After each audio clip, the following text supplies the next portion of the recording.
שמש דקה ומרפא בכנפיה.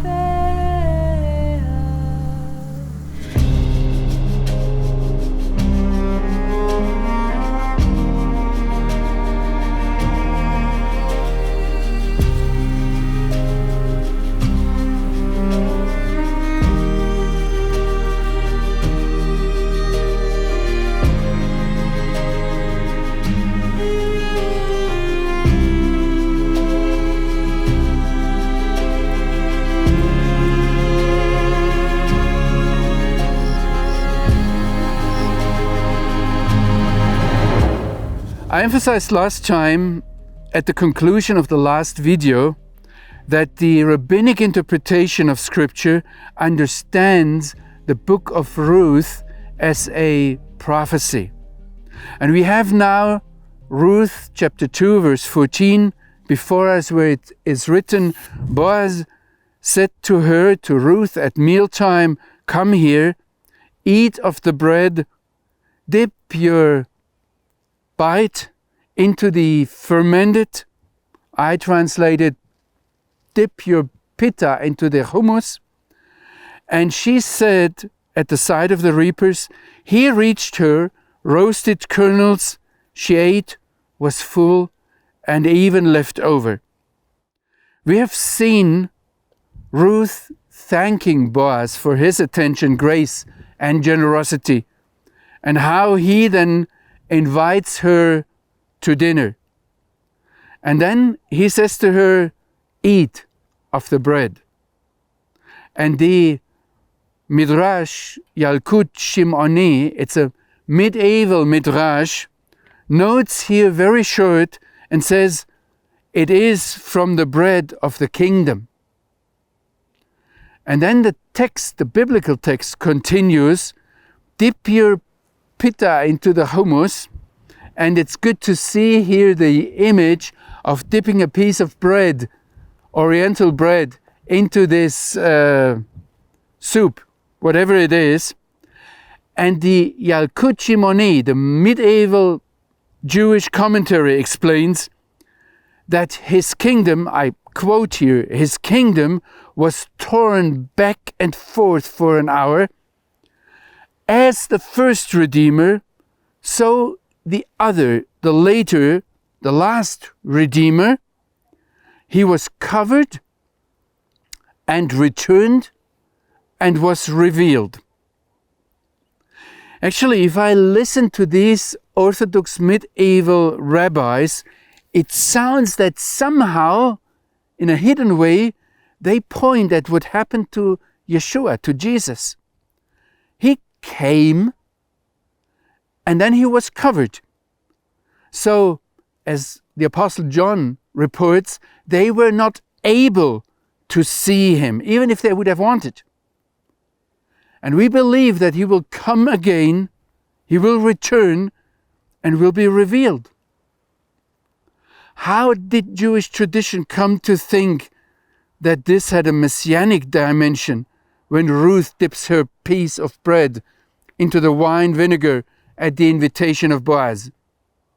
Is there a connection with what the New Testament tells us, how Jesus during the Last Supper hands bread to his disciples in order to then dip his morsel, his piece of bread, into the bowl with the one who betrayed him?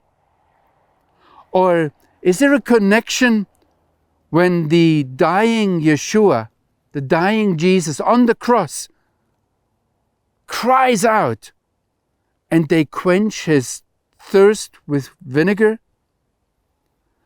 One Messianic Jewish commentator says at the book of Ruth that this was exactly the drink that was offered to Messiah. And he quotes Psalm 69 where it says, "They gave me poison for food, and for my thirst they gave me sour wine to drink." Or there's this other image of Yeshua after the resurrection, met these disciples of Amos, and then it says he took bread, gave thanks, broke it and gave it to them, and then their eyes were opened and they recognized him. Or when other disciples had problems to believe that he had risen and thought he was a ghost, it says, "Do you have anything to eat here?" He wanted to prove by eating with them that he indeed was risen.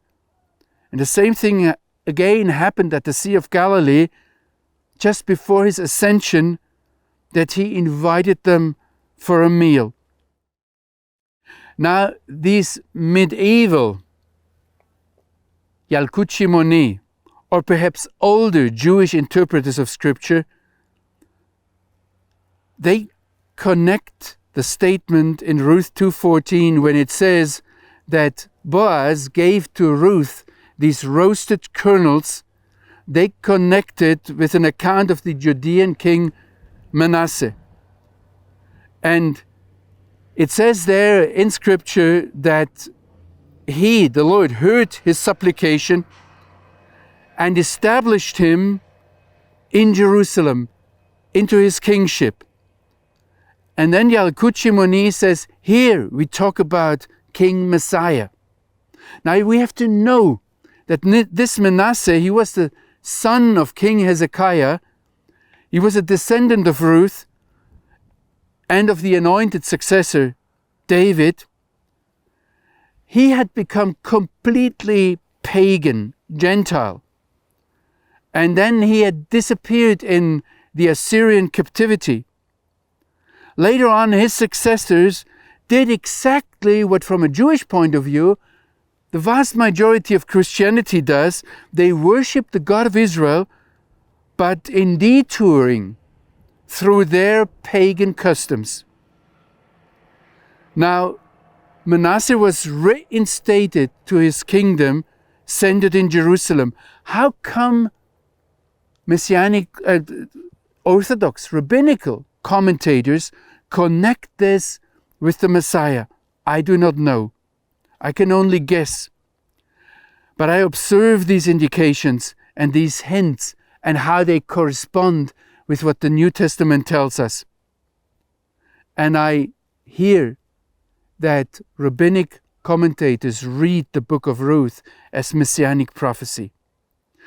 In closing, I would like to point you to one interesting observation, and that is, again, not my observation, it is the observation of modern Orthodox commentators. They say that there is the relationship between Ruth and Naomi that is very decisive on one hand, and the relationship between Ruth and Boaz on the other. But Naomi and Boaz never ever meet throughout the whole Scroll of Ruth.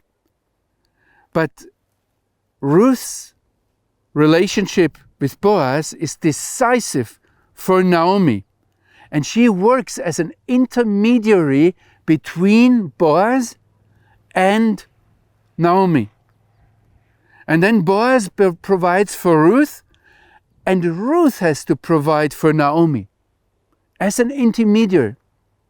And it is interesting that one lady, she's an Orthodox theologian, commentator, she wrote a book on the book Scroll of Ruth, and she says that Boaz and Naomi seem to be incapable of direct communication.